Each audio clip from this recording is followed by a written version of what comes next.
Are the outcomes of academic job searches always fair?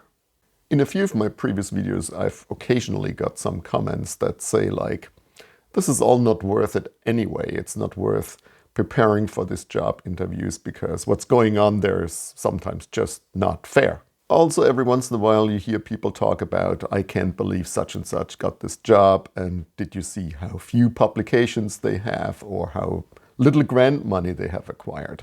So, is this really true? Are these job searches really generally not fair? Let's look at this in detail. Well, the first point is academic job searches are done by human committees, and so these are all things done by humans and therefore are prone to error. As anything humans do, it's not perfect. So there can be misjudgments. But there are usually several layers of control and input. There are students in the committees, at least here. The committee is usually quite large, consisting also of members from outside the scientific field, and also here in Germany, at least members from other universities that keep tabs on what's going on, members from the dean's office. And then if decisions are made by the search committee, these decisions have to sort of move through the various layers of the hierarchy. They have to be approved by the institute, by the department, they go to the president's office, and finally in Germany here at least, they go to the state office, where then basically the offers are made. And at each one of these points, changes can be made and adjustments are possible. In addition, here in Germany, I also know this is the case in other countries, candidate files are sent out for external review to reviewers outside of the university, and sometimes and mostly also outside of the country. So at least in my perception, I perceive this process as the struggle to find the best possible candidate among the people that have applied, and to be able to justify that so that this decision, which usually consists of a ranked list of candidates, will be able to hold through the various layers of scrutiny that follow. Still, sometimes, of course, is not perfect. So what does it mean for this process to be fair? Let's unpack that and look at some examples. Maybe you think you're the best candidate on paper, if this was about you, for example. Or maybe you know somebody else's file and you think, well, their CV is basically unparalleled. Maybe they have the most publications or the best grant support. So does that automatically mean they should be offered the job? Certainly not. Because if it were that easy, we wouldn't need a search committee. All we would need is an algorithm that ranks people by amount of papers published divided by the year since PhD, multiplied by an impact factor, and added in the grant money according to certain ranks, and we'd be done. But it's not that easy. The decision is really much more complicated, and I think this is super important to understand. Are you, for example, a good team player, or do you come across as one during the interview? This is very important. Are you a good fit to the department? And this can be defined in various ways in terms of organism groups, the particular field that you work in, the methods you use, and so on and so forth. In what way do you make the department better? By filling a critical gap that they have maybe in their portfolio. Are you at least an acceptable teacher? Or maybe was the teaching lecture just really not good? How will you be perceived as a future colleague? How interested were you during the interview in what other people were doing? Yes, this is about personality, and it is about how you would fit in this department. I have been part of very many faculty searches as a candidate, as a member of a search committee, as the head of a search committee, as the dean and the associate dean for about 6 years. So I've seen a lot of these search committees. And I have therefore also been part of searches where the top candidate on paper did not make it because basically they fell through the cracks when it comes to these other considerations I've just discussed. So when you just look at some of the output variables that are very easy to sort of research, like number of publications and number of publications in top journals or grant funding and so on and so forth. This will not give you the complete picture that the search committee had. Is that fair? I think it is, because the job of that search committee is to find the best, the most suitable candidate among the people that have applied for this position. And I think they do that by considering that whole portfolio, not just some key parameters. Now, of course, that is not to say that publications and high impact journal publications or grant funding and other such easily quantifiable parameters do not matter. They do, of course, always matter quite a bit, but they are not the only factor to consider in arriving at a decision. The flip side also happens. Maybe you think somebody is just a fantastic person, they're the most likable personality, the best team player you could possibly imagine, always think of other people in their projects, just an all-around wonderful person. But simply, the numbers don't stack up in terms of papers, in terms of theses supervised or grant money procured. So it needs to be everything that fits together. And the weights, of course, depend on the opinions of the people in the search committee or the guidelines that they have received from the institution. That is really a critical point. How do you weigh these things against each other, and what then makes it a fair decision? But you should realize that there are usually guidelines, and also there are discussions in the search committees, quite a lot of discussions really in the struggle to identify the best candidate. That is usually a compromise among all of these various parameters. And that list of criteria can go on and on. Let's say you have two candidates that seem to be very, very similar. How do you make the call? What, for example, the female candidate is just slightly less good than the male candidate, but they are really in the top group, let's say. How do you make that decision?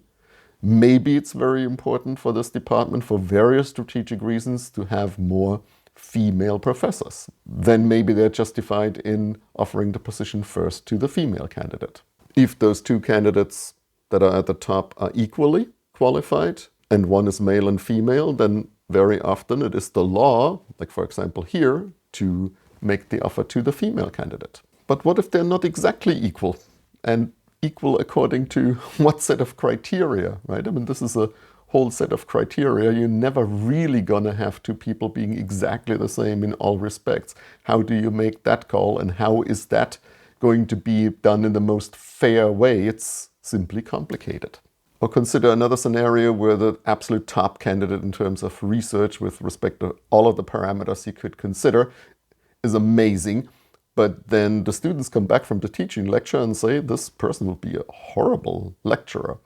How do you reconcile those pieces of information, and how to make a fair decision then? What is a fair decision then? Just ignore that the fact would be a horrible teacher, where teaching is part of that job assignment, of course, and just focus on research? Or make a compromise? Maybe take the candidate that's slightly less excellent in research, but would also be a good teacher. And these kinds of decisions, of course, they are endless. There's many of such discussions going on. Give you just one last example. What if the absolute top candidate in every way, in terms of research and teaching, they just simply have no vision for what they would do when they come to this particular place? They have not prepared what they could do there, seem generally not interested. They haven't put in the time. How do you weigh that compared to all of the other parameters that you have considered? What is then a fair decision? Do you still pick that as the top, that person as the top candidate, or do you rather go to somebody who's put in the effort to find out more about the place? What if you pick the candidate that was the best prepared, that had the best vision, had a very detailed vision for what they would do if they were hired in this position? Had everything planned out, had a fantastic plan that involves people in new ways, just excellent, but they're not the best in terms of the research portfolio that they have at this point. What is then a fair decision? So I think you're getting my point. To sum this up, what may seem very clear to you, as maybe looking at your own CV and comparing it to the person that then maybe actually got the position, or you look at your CV and you're looking at a person in a completely different position that you did not apply for, you think, why did they get the job? But the point is, maybe it was still a very fair decision based on weighing all of the various parameters that are important for filling this job. So an outcome may seem unfair to you based on the information you have, but in fact it may still have been a very fair decision weighing all these different criteria. You just don't have all that information. Because in reality, these decisions are a compromise based on the available information and how to weigh the different criteria. And that's the key word here, compromise. Rarely, very rarely, I mean it does happen, but very rarely is there one candidate that outshines all other candidates in every respect. Then it's easy, but usually it's much more complicated. So the bottom line here then, it is definitely not a waste of time and effort to prepare well. No, these things are usually not pre-decided. It's impossible in many systems to do that because there are so many levels of checks and balances. I know this is probably not the same everywhere, and sometimes things maybe do go wrong, but in the searches that I've been a part of, in whatever capacity, this has not ever happened or never had the appearance of being close to happening. I've been even part of searches where it was very clear basically who would be offered that position, but in the end, still this didn't happen because, as I said, so many factors to consider, so many different opinions in the search committee, so many various layers of control and scrutiny, and so in the end, the person who would be clear to win did not. And that is a really important message to understand. It really pays off to go into this interview open-minded and well-prepared because you simply don't know what's going on in the search committee, all these discussions that are being had, how the criteria are being weighted, and how the other people are performing in their private interviews. You simply don't know. What you can do is prepare well. Another very important point is the applicant pool. Sometimes maybe you look at certain people and think like, why did they get this job? Why did they get this job with like so few publications or so little grant money? Seems impossible to understand. Maybe they are in your field and you can somehow judge this pretty well, or maybe they're not in your field and you're not in a very good position to judge what the standards in this field is. But what you have to understand is that the people that are being made an offer are picked from the pool of people that have applied for this position. They are not the absolute best in the world. They may be, but if they did not apply, they're not part of the pool. So whoever at that time applied for the position, among those people, you have to make a decision. Now, very rarely is a search cancelled because there is not a qualified candidate, because there's usually enough qualified candidates that apply. But still, the decision is being made from the pool of the people that have applied for this job. And, for various reasons, some of the top people who you think they should maybe have gotten that position, they did not apply because for thousands of reasons, maybe they can't move because of family, maybe they don't want to move to this particular city or university or country, maybe they don't have colleagues there that they could work with. No, maybe they just had recently a job offer and therefore they don't apply for another job because they can't or won't. You don't know. But basically, the bottom line is the decision is made based on the pool that you have. Now, maybe the applicant pool for any particular position can also be very small and you just don't know that, right? If it's not directly in your field, you will not know. Maybe there's not 1,000 people out there in the world. Maybe there's only 15 or 20 that do this thing as advertised, and of those, maybe only few have applied. And therefore, certain outcomes are possible where you think like, well, my CV is much better than their CV, but you're not doing this sort of work. So this is also important to keep in mind, just to keep it real. So that doesn't mean it's unfair. It just means people were selected from that pool that fit this job ad. Yet another point that may sometimes lead to head scratching is spousal hires. Maybe you're looking at somebody who got a job and you find out, well, they're the spouse of somebody in the same department or another department. And you think like, well, that's weird. And how could that possibly be fair? That looks like nepotism or a completely rigged appointment. But there are official spousal hires. Actually quite frequently, I mean, not all the time, but quite frequently that happened in the US, less so here in Germany, for example. But even that can happen. And they are part of the deal. They are part of the deal when the department really wants a certain candidate. And, well, that couple comes as a package of two scientists. Then if they really want that person, they need to offer a position for the spouse. And that's not weird. It's part of the negotiated deal. It's quite out there in the open. Some universities do that, some universities can't do it, but this is not a rigged deal at all. It's just part of the negotiation for one position to also offer position to the spouse. Don't get me wrong, I mean, many times these spousal hires, they've turned out to be amazing candidates and they're excellent people, and also that doesn't go without some vetting and usually a process of hiring with a committee and everything else. But right? I mean, from the very beginning, the outcome is a little bit predetermined because it is, after all, a spousal hire. Now, is this unfair? It depends. Unfair to whom? Right? For that couple is very fair because maybe one of the partners has sort of sacrificed a bit of their career to help the other partner, maybe if they had a child or something, and therefore this is very fair to them.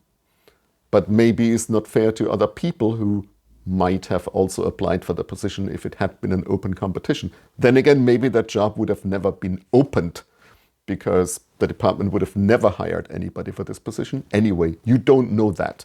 So again, it is very difficult to really judge that this is unfair. So maybe to wrap this up, don't be discouraged when sometimes things seem unfair to you. Ask yourself, am I in the best position to judge if this really was fair or not fair, based on the information and the insight that I have? Do I see the whole picture? Or is the person claiming that some hire was unfair really seeing all of the details? At least from my perspective, and the many searches of which I've been a part of in different countries, there is a fair struggle to really find the best candidate for that position from the pool of people that have applied. I never had the feeling that something was rigged or was happening unfairly, even if maybe if I wasn't chosen or if my favorite candidate wasn't chosen. Because there's always different ways to look at things. There's always differences in the way you put weights on those different performance parameters and criteria fit to the department. Finding the best candidate is complicated. I'm not saying it couldn't happen that something goes really wrong and that there's some blatant misconduct, but I've never seen it in my 26 years or so that I've been a faculty member. So I hope you found that to be useful. I think it's really important to know because people sometimes are very quick to judge and then remain disgruntled and think that the whole system is unfair and against them when in fact maybe they just didn't see the whole picture or didn't have a good grasp of what is actually involved in the decision. And if you're just applying for jobs, how would you know?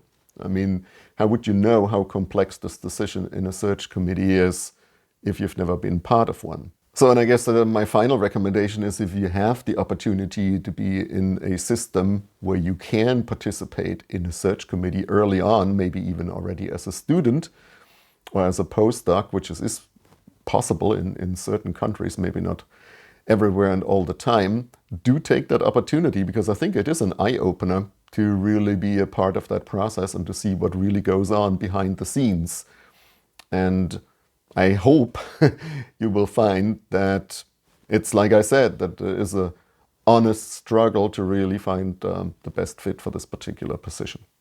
Yeah, and with that, I wish you all the best of luck with your applications. Thanks for watching. See you in the next video. Bye.